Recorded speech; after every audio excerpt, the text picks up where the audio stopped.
No. And now I know why you called me about this. Because the time changed. Right. I wasn't coming because I couldn't make this other time. I didn't know it changed. So when it changed, I You're just like, oh, okay. Yeah, good. it made sense. Yeah, some people couldn't go because of the time change, so we're recording it. Welcome, welcome. I'm going to start passing around the sign-in sheet to make sure it takes around, please. I was like, set things up in transaction desk, then scan Thank you, sir.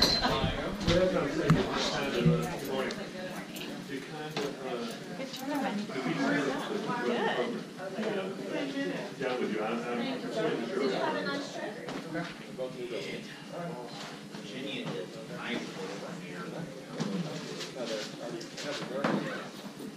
Want to build a house? Dan, how was your birthday? Here. Where? Disney. Oh, cool. And spent the day. It was a fun day. Nice. Love Disney.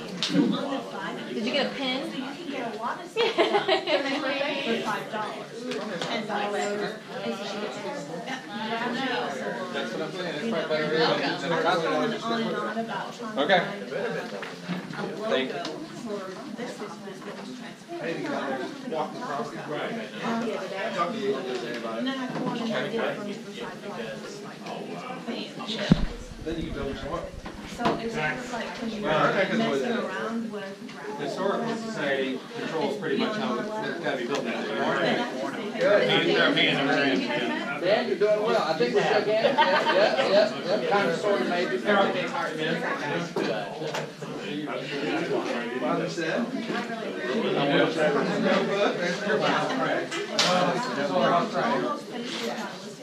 I heard that you went and I'm going to So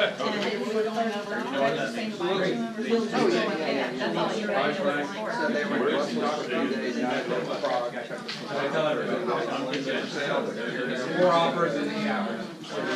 4 offers in 8 hours. So, what's the second day of school? Right. Where do you live? Villages and Partners. Okay. That's me. You were the bomb. Good morning. And I said, good morning. You talk to me. Gosh. Oh my, he didn't tell you before. No. Oh my God. Whatever. Excuse me. So I typed shut up. I don't want to use it. Oh my God. Hang on just a second. Oh yeah, that's fine. I'm glad it's over. Would she have let him go?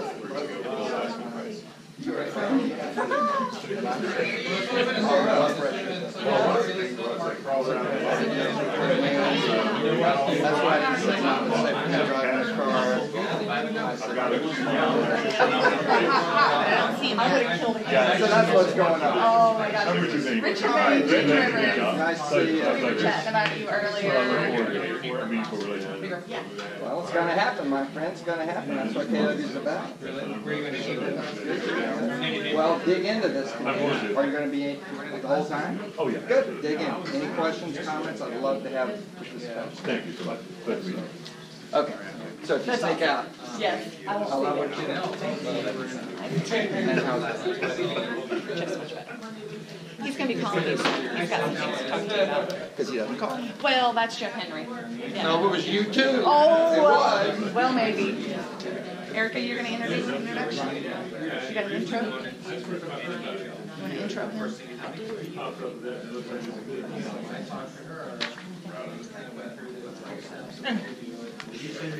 All right. Hi, guys.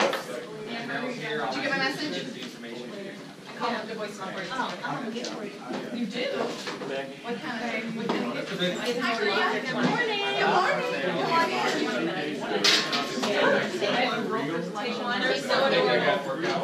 There you go. I thought about you this morning when I saw your logo. I thought this was perfect for you, and I almost sent Linda a message. Sorry to be like a trash thing. Sorry to be This is awesome. Sorry to be That's awesome. Steven? All right, guys, you ready to get this show on the road? Yeah. Look at all these gorgeous faces. Look, you know what? I have great looking and good looking English, don't I? Absolutely, absolutely. What am I gonna say? Song. Absolutely. All right, guys, does everybody in this room know this amazing gentleman? Who's he? Oh, please. Well, you know, he's just this guy that showed up here today. Yeah. So, guys, we have the amazing honor and privilege of getting to hear Gene Rivers in our very own Market Center. And he's going to come talk to us today about one of my favorite aspects of Keller Williams, one of the greatest value tools that we have, actually, which is the 6 personal perspectives. And so Gene's going to share all of his amazing wisdom with us. Please turn off your phones. Buckle in so that we can really absorb as much as we can get today so that we can learn to be better agents out there in the field. Does that sound good? All right, guys, can you please welcome Gene? All right, so the 6 perspectives is what we're going to talk about. Who are the 6 perspectives? What are the 6 perspectives? Where did they come from? Does anybody know? No? Gary Keller, one of the 2 people who founded our company, the driving force behind this company, was a young man out of college, and he knew he wanted to be successful like all college graduates. Those of you who don't know, Gary has a degree in business with a major in real estate. He's one of the few people in our industry who was there from the very beginning. And he was an agent in a company, traditional brokerage, a dependent company where they gave him all his leads, took 60% of the money, put up signs for him, did all that stuff, very traditional. And remember, this is almost 30 years ago. That's the way the industry looked, right? And he wanted to be a successful person. So Gary set about trying to figure out, what do I got to do to be a successful person? And he analyzed highly successful people. Warren Buffett was one of those people, Mr. Buffet. And there were other industry titans that Gary looked at. And he was trying to figure out, well, what do they have in common that other people who aren't as successful don't have? Because a lot of them had a lot in common. College degrees, successful backgrounds as young people, either in business or maybe in sports or whatever. But there are a lot of, quote, successful people who still didn't get to the top. Y'all get that? And he was looking for, how do you get to the top? What do those people have in common? He read a lot of books. He talked to a lot of people. And he ended up with a course called the 6 Perspectives. And it was out of his own studies that he determined these 6 things are what make people highly successful. These are the things that separate people that are apparently ready, trained, willing, and able to be really successful, but don't quite get there. These are the things that separate them.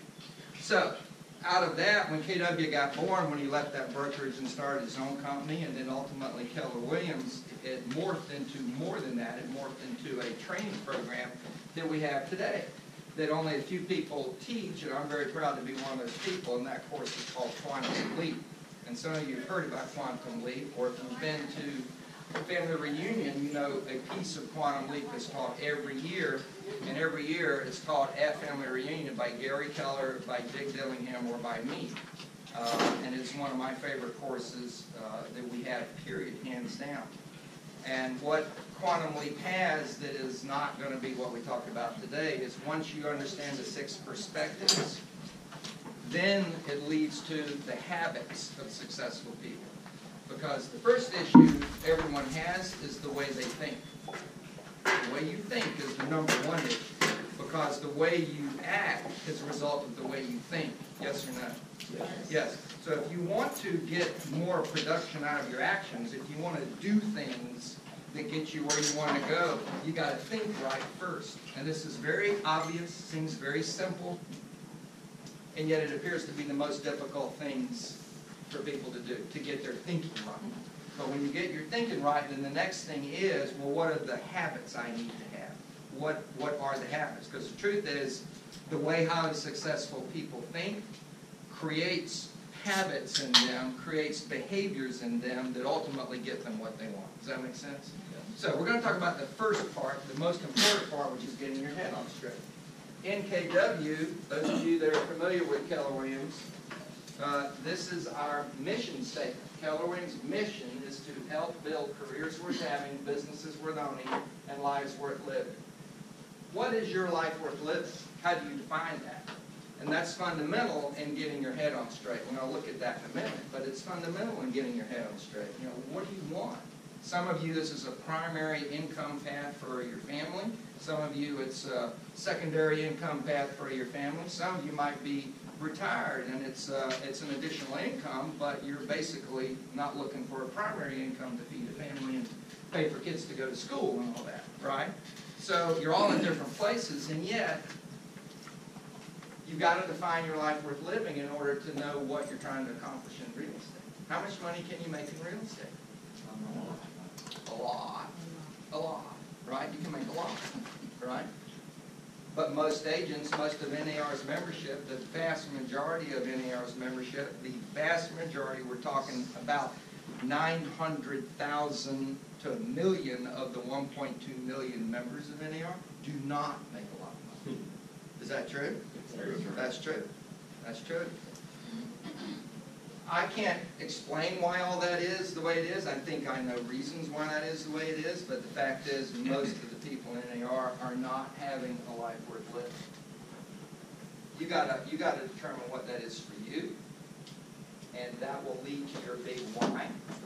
And your big why is going to create a need for 3 pots of money. And y'all, some of you know this, we've talked about this before, you need 3 pots of money for what? To fund your lifestyle, to make investments, and to get out of debt. Right? And you need to do all 3 of those. You need to do all 3 of those.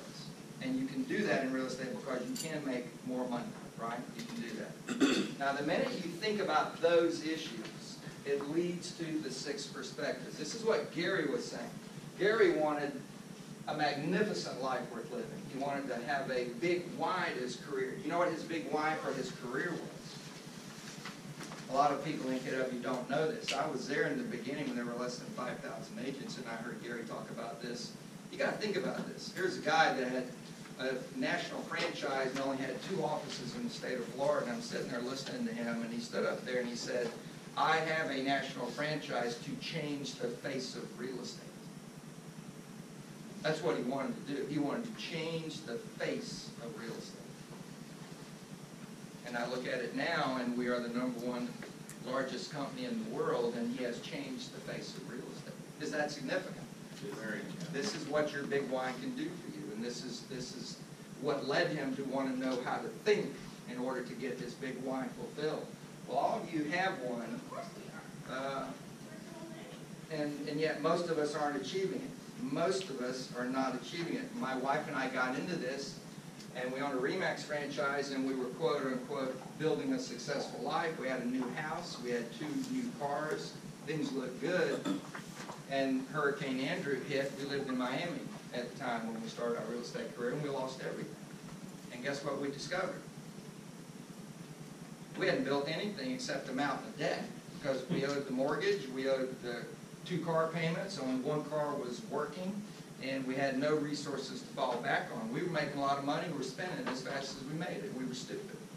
We were stupid. Nobody had taught us the path to wealth, true wealth, right? You got to understand, you need to think about what you want and get on that path, and most people don't get on the path because of the way they think. This is the #1 issue. By the way, these flow in order. I think all of you have a handout. If you don't, you need one. But these flow in order. The #1 thing is self-mastery. And what is self-mastery about? It seems obvious. This great quote here, be first the master of yourself, and only then a master of anything else. You can reverse that. If you want to master anything, you got to first master yourself. If you literally want to go to the top in your career, you got to first get your own self under control. And it seems very self-evident, self-mastery, but what is it? What would you think self-mastery is? Self-mastery.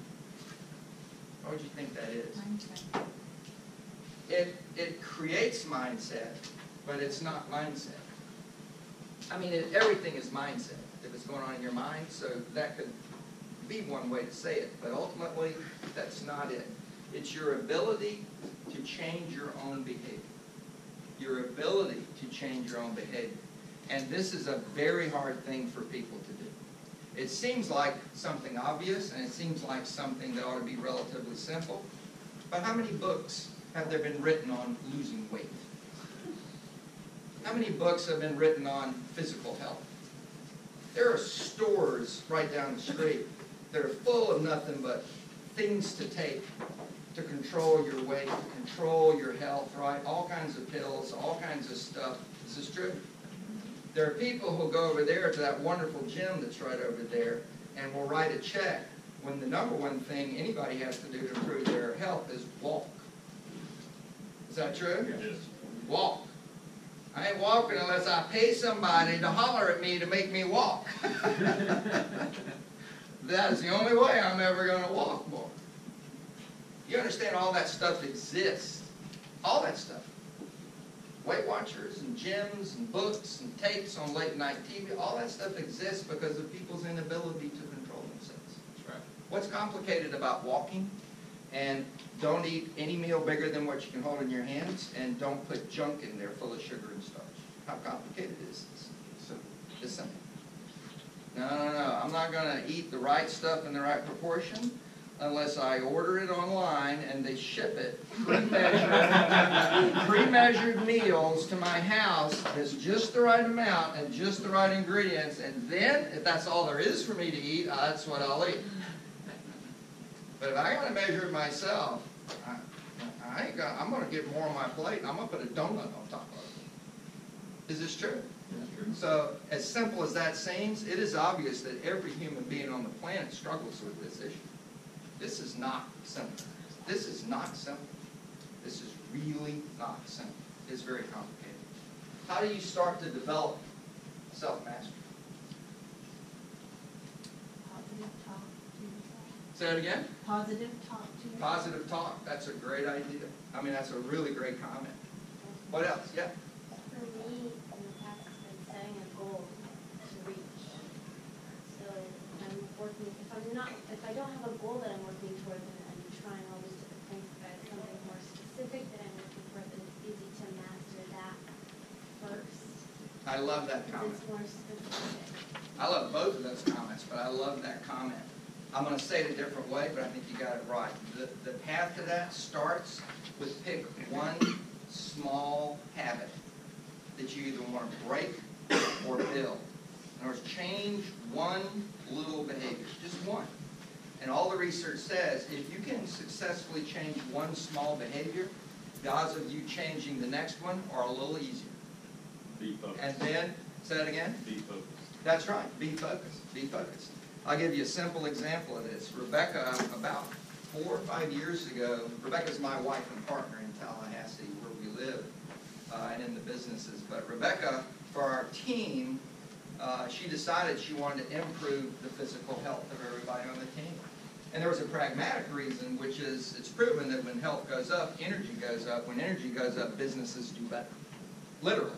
That's why a lot of major corporations today have physical gyms in the office building. They want people to be physically fitter. Y'all get that? Some of them, like Apple and Google, even have kitchens where you can get all organic food and microbiotic food and veggie foods because they want people to be fitter. And there's a payoff in the business for that. They're not doing it just out of charity, right? There's literally a payoff. So anyway, she went down that path. And she decided that she wanted everybody to walk more. Again, very simple, walk more. So in Tallahassee, we have an office building, Keller Williams office in. There's a parking lot out front and a parking lot out back. And then we also built an office building behind that building, and there's a parking lot in the rear of that building and in the front of that building. She went down the street, across the street, and rented a dirt lot. And we threw some gravel down and made a parking lot. And the team had to go park a half a block away in the dirt parking lot. And if you parked in the office parking lot and got caught, you were ticketed. And everybody thought it was a joke until they got ticketed. And you literally got ticketed, and you paid a fine. Now, the fine went to KW Cares, but you know, if you wanted to park in the front of the building every day, do it, do it. $25 a day, just keep doing it, no problem. So quickly, what happened? People got used to parking in the lot. They just did. After a week or two, it was a routine and it was easy. You park in the lot. Well, what about rain? It's called an umbrella. right? And we don't have covered parking, so you had to deal with that anyway, right?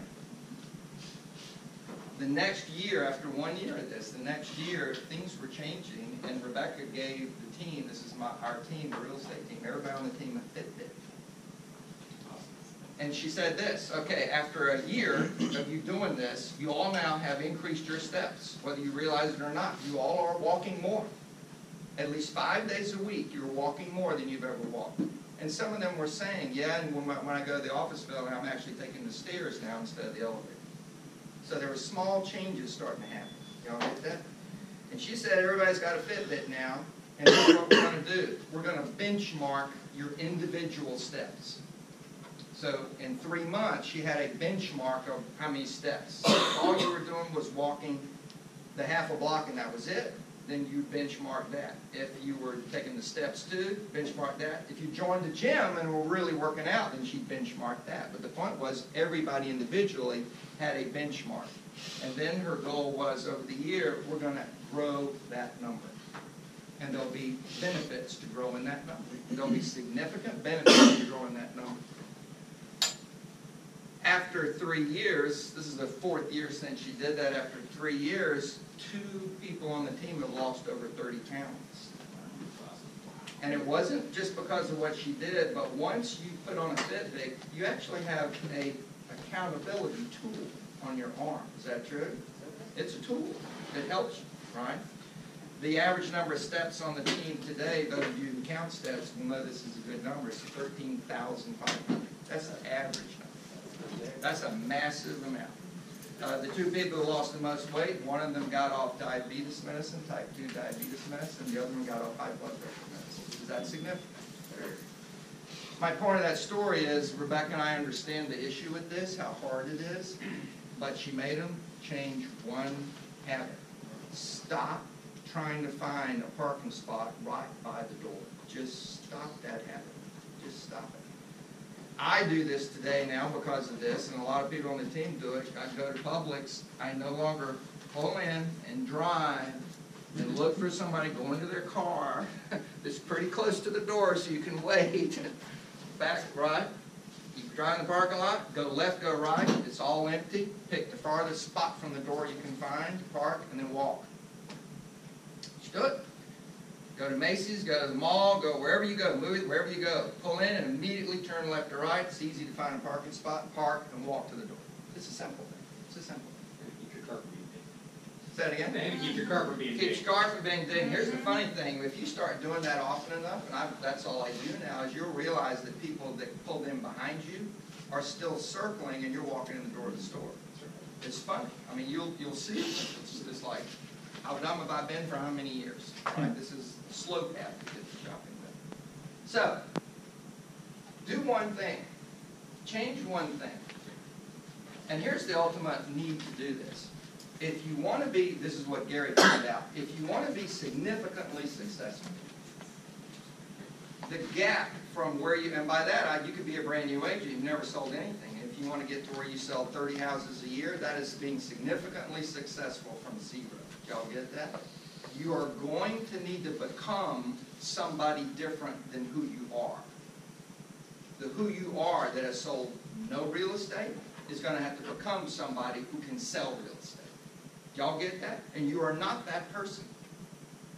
And you know, a lot of you that have been in KW long enough know that the path to that is going to be very simply, you got to get used to talking to lots of people all the time. Yes or no? Yeah. Yeah? And you got to talk to people and have a difficult message that they'll hear. Is that true too? Mm-hmm. And you got to get people to spend more money than they wanted to spend. Is that true? Mm-hmm. And all of this, for a lot of you, you've never been that person. And until you get really comfortable being that person, you will struggle to sell a lot of real estate. Is that true? This is all true. So a lot of people get into real estate and don't ever find a path to success because they can't transform themselves. They don't have the ability to literally change themselves. I'll say it a very simple, blunt way. They won't do lead generation. They can't get on the phone and talk to people. They're awkward, they're uncomfortable, they don't want to do it. They won't go to the mall and wear their name badge and talk to people in the mall about real estate because they don't want to do it aside. So I don't know, it makes me uncomfortable. What they're saying is, I can't change and become a real estate salesperson. That's what they're saying. I can't do the changes I need to do. In my career, I've been in this almost 27 years. This is a very hard thing. You know, about half of that time I was with RE/MAX, and this is not an anti-RE/MAX anything, but nobody was guiding me in this stuff. And what I didn't realize is for me to be where I am today, my wife and I needed to stop being who I was. And on the team, I spent 7 years as the listing specialist. I should have stopped after 3 years. I should have replaced myself and started doing something different, and I didn't. So I slowed down what our business could have been. Y'all hear that? Because when I finally stopped doing it, what do you think I did? More market centers. All right? I'd have had 2 more by now if I'd have stopped. If I'd have stopped. But it was my unwillingness to stop and change my behavior. I didn't want to give it up. Because when you're finally good at something, that's the hard thing to give up. Because when you're good at something, I was really good as a listing agent. I could bag and tag right and left. But I'm serious. My goal was 2 appointments a day, 500 for the year. I never did that, but I would do 300 plus or minus every single year. And I put a lot of property up for sale and get a lot of it sold. That feels good. That feels really good, right?